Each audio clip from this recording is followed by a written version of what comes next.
Na-stroke kasi yung tatay ko eh. Wala nang iba magtataguyod sa aming pamilya.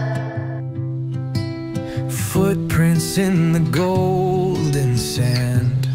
Sa mundong ibabaw na ating ginagalawan, sino nga ba ang makapagsasabi kung sino ang babagsak at magtatagumpay? Kaya iwasan natin ang manghusga sa ating kapwa at hayaan natin na ang tadhana ang magdala sa ating tagumpay. Oh, take me where the sun will rise, underneath those endless skies. Adventure waits for hearts unlined. O mga tropa, alam nyo ba na sa susunod na linggo pasukan na? Pasok ka na. Hoy! Nakalis na tayo. Limutan na ito. Nakapag-enroll na bang lahat? Yes, nakakapula kami. Ikaw ba, at saka ikaw, bro, anong gusto mo na, course pag dating mo ng college? So kasi naman namin na, magpapulis sa yung dalawa eh. Kami, Pulis? Pulis talaga yung namin. Para sa aming pamilya ay magkaroon ng kahit matang Ibig sabihin, kayo ang proteksyon ng Sa ating barkada. yan. Ay, pulis na rin tayo. Yan, kami magbubulik na sa inyo. So, Ayos! Dapat na. Wala mag-aadik sa atin to. Ito sa atin lahat, ha? Tayo sa dalawang to. Tagot tayo sa dalawang to. Paano naman ikaw, Mr. Poy? Anong pangarap mo sa buhay? Siguro, yun nga.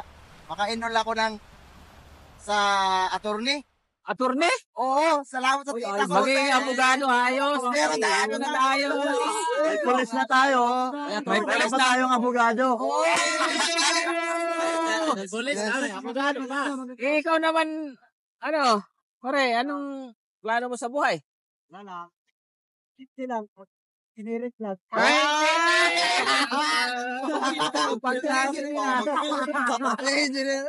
Ay, siyempre. Pagpapatalo pa naman si Gallego. Hulaan nyo. Ikaw, Ano sa'yo? Sige. Ako ay gusto ko maging teacher. Siguro, nagtuturo ng tamang asal. Pag naging teacher ako, teacher na ako. Mga anak nyo. Kung akong teacher nila, matuturuan ko na mabuti. Ikaw naman, Amit. Yung pare, Almario, ano mang pangarap mo sa buhay? Mababa lang pangarap ko dahil kami ay yung papa ko, nakinito po kagat para daot lang, hindi lang kinikita. Sa natin ko rin pakikot na dapat. Ayos, Ikaw naman. Wala man alam Ampel. Ito, si po, Ampel. Siyempre. Ay, mamaya na yan kasi wala kami yung pangarap sa buhay. Wala kami yung pangarap sa buhay. Ay, tatanungin ko natin ito si Ampel.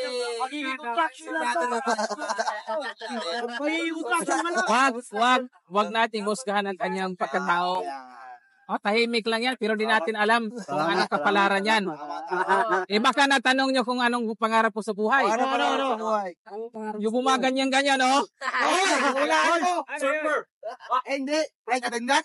Hindi rin. Gumaganyan-ganyan. Ano? Alam ko na. Driver. Alam ko na. Dolphin! Ang galing ka na. Wala ka din. Tama! Nakachamba ka, ha? So, kompleto na tayo. So, dapat tawakan nyo ako kung anong mangyari sa atin. After 2 years. Tawagan tayo Oo. para ma-update natin kung anong nangyari, sino na nagkatapos sa atin. O ikaw bro, kung sakali, ano yung pinapangarap mo sa buhay dahil tahimik ka lang eh. Ikaw. Ano ba pangarap mo sa buhay? Ako? Hindi, walang pangarap yan. Huwag na ako intindihin. Masaya na ako na meron akong mga kaibigan na magiging pulis. Merong abogado. Attorney. May seaman. Tsaka may teacher. Tsaka ito, engineer, kahit hindi bagay sa kanya. Huwag dapat pangarap. Ikaw dapat may pangarap ka. Hindi. Para sabay-sabay tayong umangat. Hindi. Kakaiba tayo ng katayuan sa buhay. Bakit? Wala ka naman talagang pangarap sa buhay mo. Oo. Hindi. Kung ganyan yung iniisip mo, wala kang mararating yan. Wala ka talagang mararating. Baka kami, may mga trabaho na, baka ikaw, nandun ka pa rin sa construction. Pero, Hawak mo pa rin yung pangalan, ganyan-ganyan ka pa rin. Ganon. Napaka-unfair naman, di ba, pre? Tayo, Kala ko ba magkakaibigan tayo? Wala eh. Kala ko ba magkakaibigan tayo? Oo nga, magkaibigan na tayo. Alam niyo, Dapat sabihin mo sa atin, di ba tayo magkaibigan, dapat ay kung ano yung pangarap natin, isapin natin para sa tatlong panahon, alam din natin, di ba? Alam natin yung patutunguhan. Tama? Alam niyo kung sa pangarap, marami akong pangarap. Basta kang pangarap, pre. Kaya lang, uunahin ko muna yung pamilya ko. Na-stroke kasi yung tatay ko eh. Ganon. Wala nang iba magtataguyod sa aming pamilya. So, ibig sabihin, ipapagsasabi mo muna yung pangarap ko para sa... Sige, alis na ako. Pre, Mabiyak pa ng isa na walang pangarap. ayan, ayan, tara. Siyempre, hindi umiimik eh. Oo, Wala nga naman, paano mararating? Wala kang pangarap eh.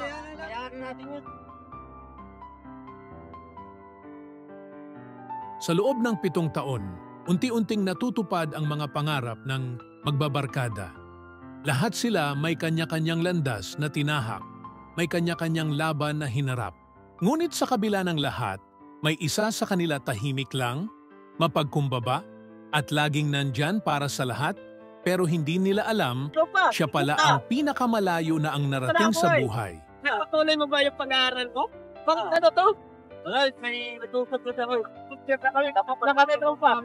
Enjoy na kayo. Oo. Wait, kaya ako para sa inyo. Ay, event pala mamaya. Baka pwede ka. Yung reunion. Opo. Sige, try ko.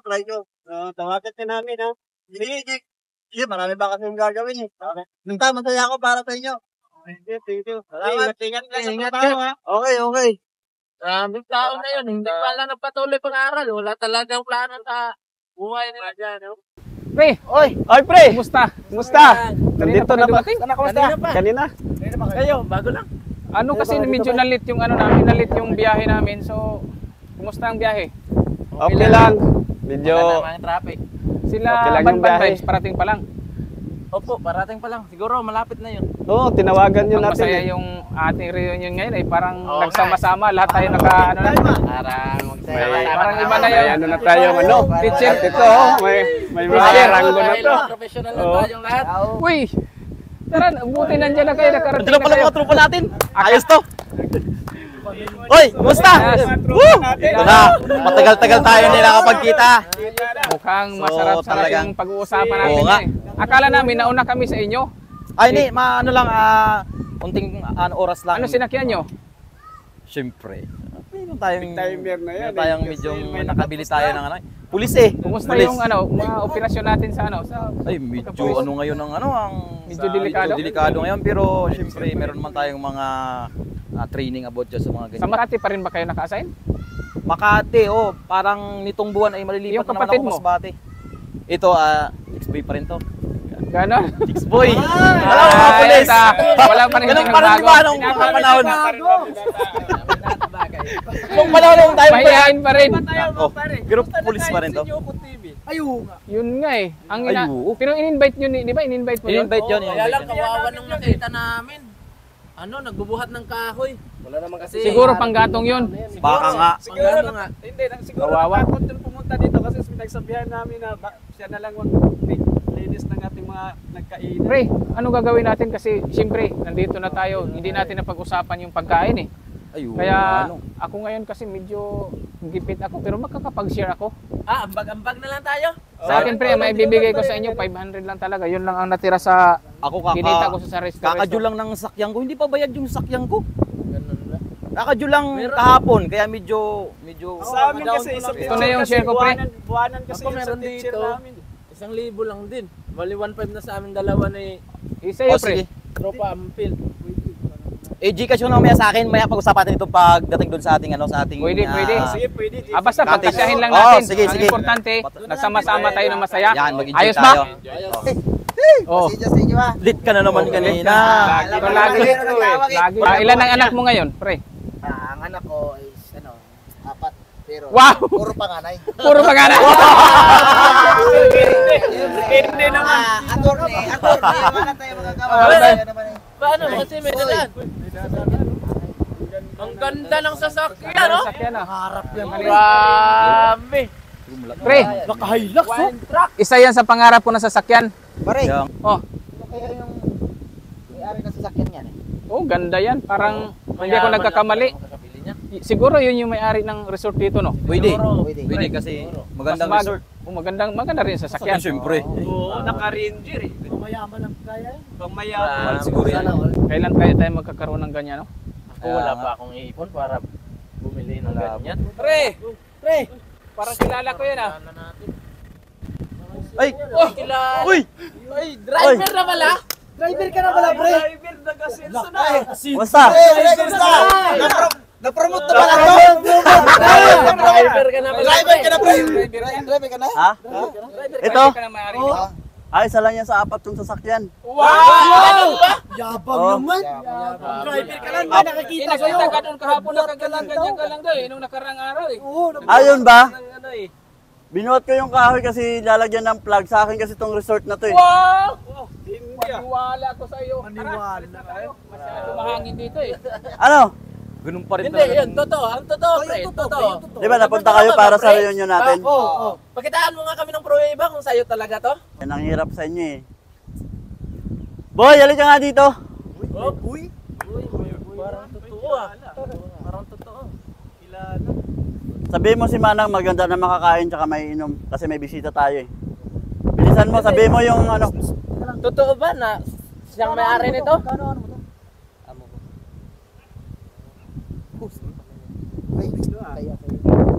Oh, pre, may iba tayo. Pwede ba tayo pumasok doon sa... Pwede. Doon na natin pag-usapan. Resort. Pakisabi kay Manang, bilisan ha. Ako nga pre, parang hindi ko makapaniwala. Kasi, di ba nagkwento ko sa akin na tapos, di ba wala siyang pakialam. Dati, maganyan-ganyan lang, pag nag-usap tayo, wala siyang pangarap. May tinatago pa lang may tinatago pa. Ibig sabihin, nagsikap siya. Isipin mo naman, ganun kalaki, ganun kayaman, milyon-milyon yung pag-ari. Lupa pa lang ang mahal na nito eh. Pang-apat pa pala ng sasakyan niya yan. At saka pang-apat na sasakyan yan. Okay, ano ako. Iba talaga.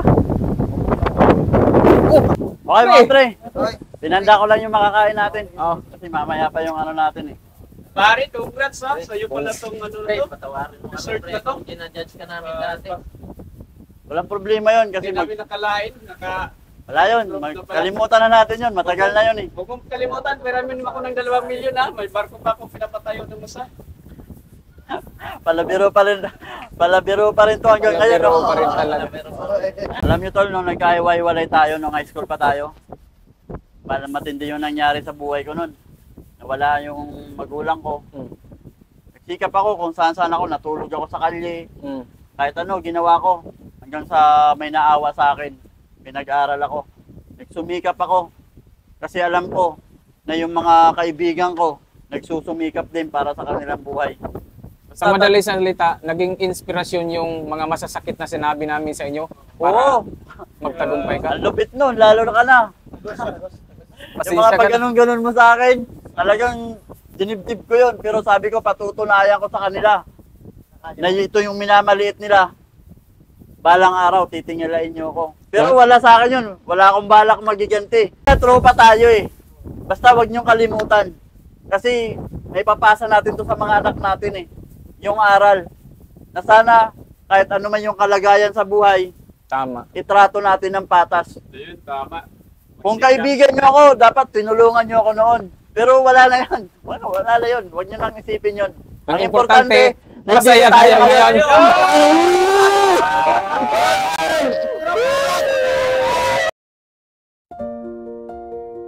Sa pagtatapos ng video na ito ay huwag nating huhusgahan ang isang tao batay sa kanyang kalagayan sa buhay dahil walang imposible sa taong may pangarap sa buhay. Ang tunay na kaibigan ay hindi nasusukat sa estado ng kanilang buhay kung hindi sa respeto, tiwala at pagpapahalaga sa pagsasamang pinanday ng panahon at pinagtibay ng bawat hamon ng pagkakataon. Maging aral sana sa atin na ang paghuhusga ay walang magandang maibubunga.